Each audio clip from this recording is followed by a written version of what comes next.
ओम नमः शिवाय. साधना प्रभामध्ये तुमचे खूप खूप स्वागत. कैलास राणा शिवचंद्रमौळी फणींद्र माथा मुकुटी झळाळी, कारुण्य सिंधू भवदुःखहारी तुझवीन शंभो मज कोण तारी. शिव म्हटले की आपल्याला कैलास पर्वत आठवतो. ज्यांना कैलास पर्वतावर जाता येत नाही त्यांनी आपल्या महाराष्ट्रात असलेल्या दख्खनचे कैलास म्हणजे श्री क्षेत्र शिखर शिंगणापूर या महादेव व माता पार्वतीचा पुनर्विवाहाचे ठिकाण असलेल्या मंदिराला जरूर भेट द्यावी व त्यांचे सानिध्य प्राप्त करावे.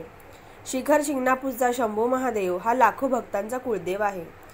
या मंदिरात दरवर्षी शिवपार्वतीचा विवाह सोहळा व कावड यात्रा हे प्रथम आकर्षण असते.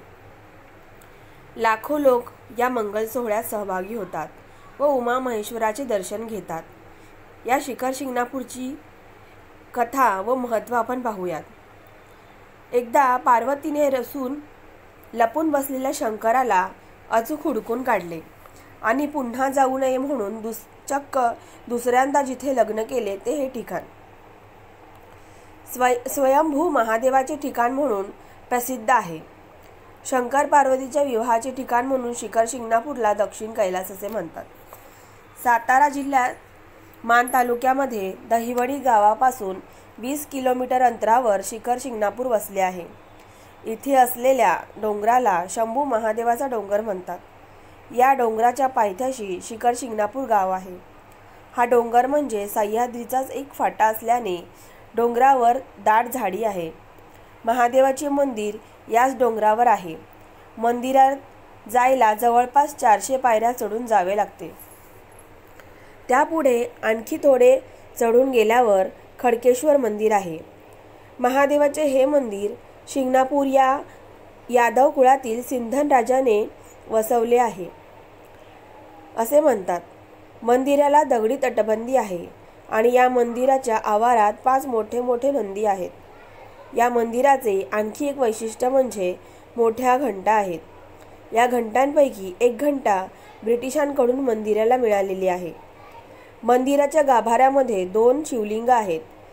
त्यांनाच शिवपार्वतीचे प्रतीक मानतात.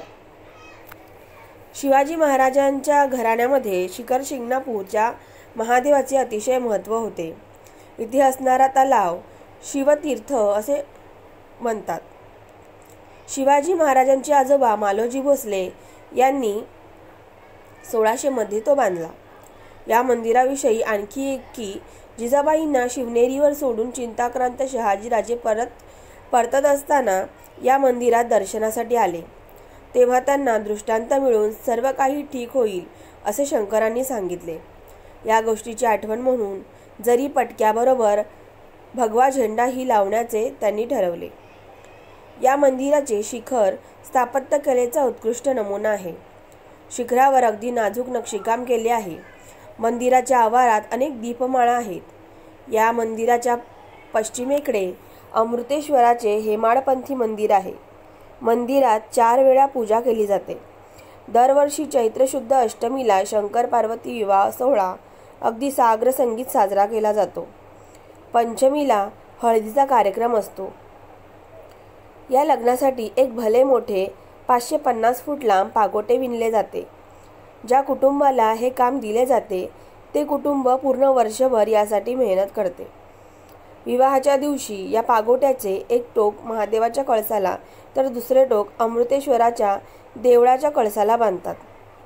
या महादेवाला अभिषेक करण्यासाठी खालून कावडीत पाणी आणतात. या कावडीमध्ये सगळ्यात मोठी कावड असते ती भुत्या तेलाची. या कावडीला 2 मोठे मोठे रांजण लावलेले असतात. ते वर घेऊन जाणे हे तसे कष्टाचे काम आणि मग ज्याच्या अभिषेकासाठी हे पाणी न्यायचे त्यालाच मदतीला बोलावतात आणि ही हक्काची माणूस असावे तशी, म्हणजे हे माद्या धाव मला सांभाळ अशी. असा सगळा द्राविड प्राणायाम करत ही कावड वर नेली जाते आणि महादेवाचा अभिषेक होतो. असं हे शिखर शिंगणापूर ऐतिहासिक पौराणिक कथांशी जोडलेले एक रम्य ठिकाण आणि तीर्थक्षेत्रही. हर हर महादेव. तर याची झालेली साधना मी माझ्या महादेवांचरणी आणि स्वामींचरणी अर्पण करते आणि या साधनेला पूर्णाहुती देते. ओम पूर्णमदः पूर्णमिदं पूर्णात् पूर्णमुदच्यते पूर्णस्य पूर्णमादाय पूर्णमेवावशिष्यते. ओम नमः शिवाय.